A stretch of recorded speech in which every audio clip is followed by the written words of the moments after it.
Shalom, bien-aimés dans le Seigneur, nous sommes dans la joie de nous retrouver pour notre méditation quotidienne au pied du Grand Roi. Nous sommes le mardi 30 avril 2024 et nous vous saluons au nom de notre Seigneur et Sauveur Jésus-Christ. Pour notre méditation de ce jour, nous allons lire un texte dans le livre du prophète Sophonie. Sophonie, chapitre 3, le verset 17, nous lisons dans la version Louis II, et voici ce que déclarent les Écritures. L'Éternel, ton Dieu, est au milieu de toi, comme un héros qui sauve. Il fera de toi sa plus grande joie. Il gardera le silence dans son amour et il aura pour toi des transports d'allégresse. Dieu au milieu de toi. Dieu au milieu de toi, tel est le thème de notre méditation de ce mardi 30 avril 2024. Bien-aimés dans le Seigneur, où se trouve Dieu par rapport à chacun de nous, par rapport à toi, par rapport à moi? Il est très éloigné pour certains, à nos côtés pour d'autres, en nous encore pour certains. La Bible dit dans Luc chapitre 2 verset 14, « Gloire à Dieu dans les lieux très hauts et paix sur la terre parmi les hommes qui l'agréent. » Ce texte, comme d'autres, place Dieu au-dessus de tout et semble l'éloigner de l'homme qui est sur la terre, surtout compte tenu de l'écart creusé par le péché. Pourtant, Dieu désire être au milieu de toi et de moi, au milieu de nous, parmi nous.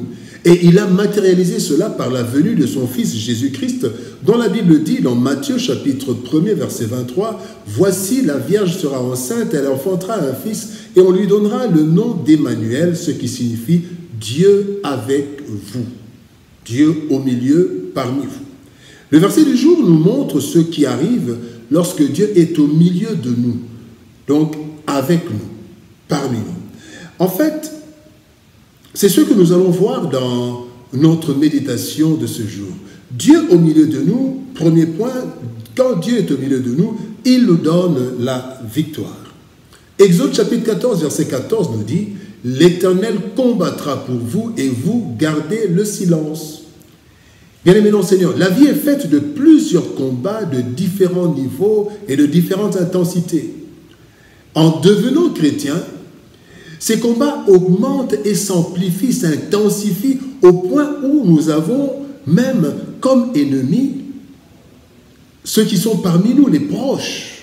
Selon qu'il est écrit dans Matthieu chapitre 10, verset 36, « Et l'homme aura pour ennemis les gens de sa maison. » Ces combats sont multiples, à plusieurs facettes, et avec des ennemis inconnus la plupart des temps. Faible et seul contre tous, le combat est perdu d'avance.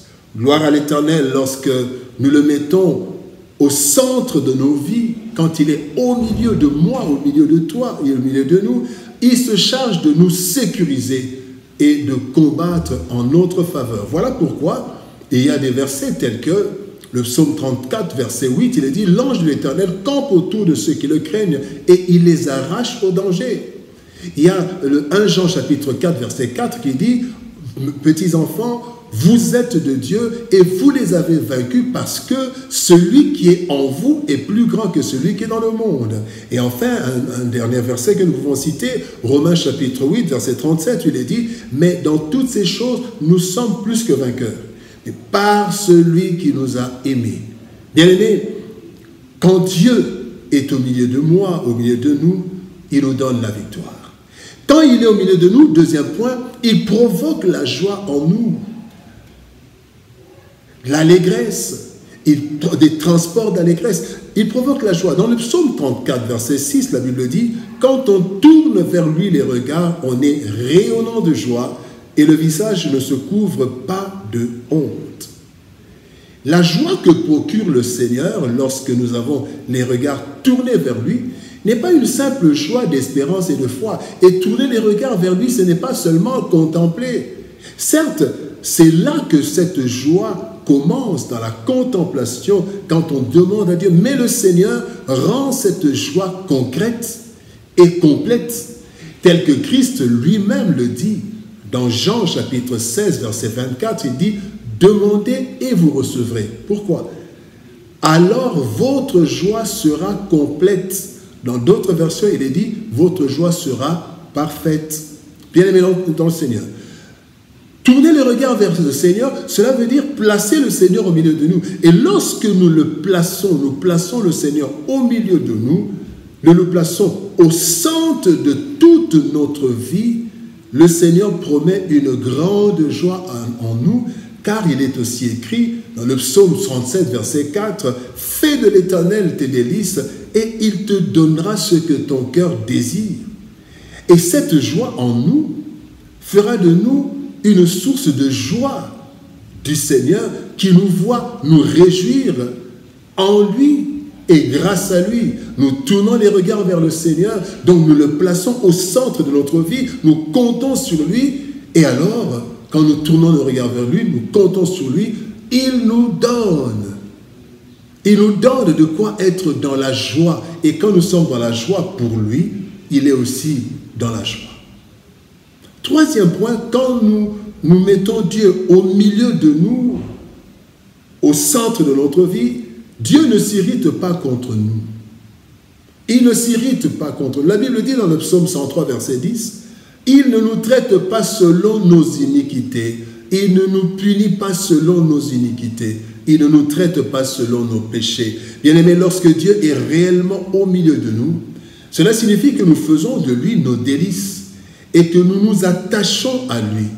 Cela n'exclut pas que nous puissions broncher de temps en temps, comme dit Jacques, chapitre 3, verset 2. Jacques dit, nous bronchons tous de plusieurs manières. Cependant, à cause de l'amour de Dieu pour nous et de notre appartenance à lui, en le plaçant au milieu de nous, Dieu, bien-aimé, ne nous punit pas comme des non-croyants.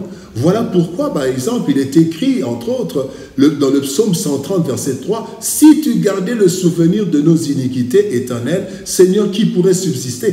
Donc, il ne nous punit pas selon nos iniquités. » Deuxième texte, 1 Jean chapitre 2, verset 1, il est dit, « Mes petits enfants, je vous écris ces choses afin que vous ne péchiez point. » La suite, « Si quelqu'un a péché, nous avons un avocat auprès du Père, Jésus-Christ le juste. » Donc Dieu se charge même de nous trouver un avocat.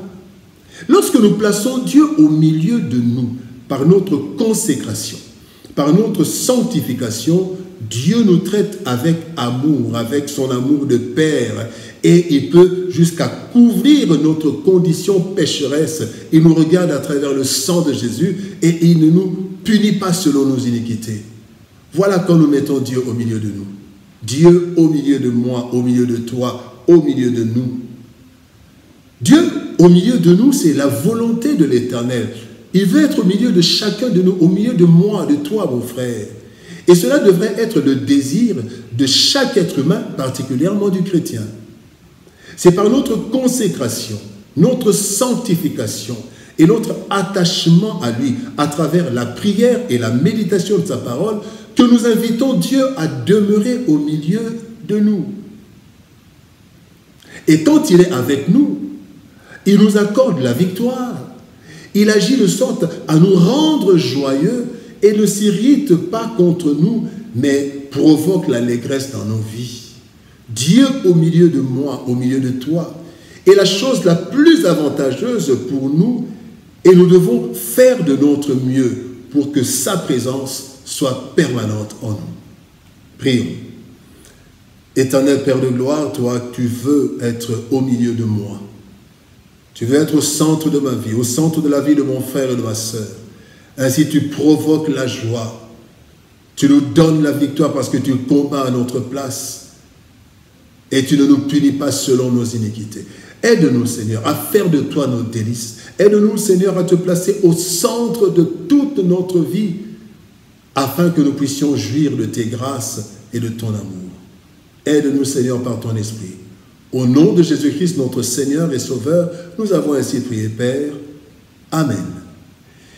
Bien-aimé dans le Seigneur, que Dieu soit au milieu de toi, mon frère, ma sœur. Que Dieu soit au milieu de moi et nous jouirons de ses grâces et de son amour. Que Dieu nous bénisse. Shalom, au revoir et par la grâce de Dieu, nous nous retrouvons demain pour une nouvelle méditation. N'oublions pas de parler de Jésus au moins à une personne chaque jour. Que Dieu nous bénisse. Shalom, au revoir et à demain.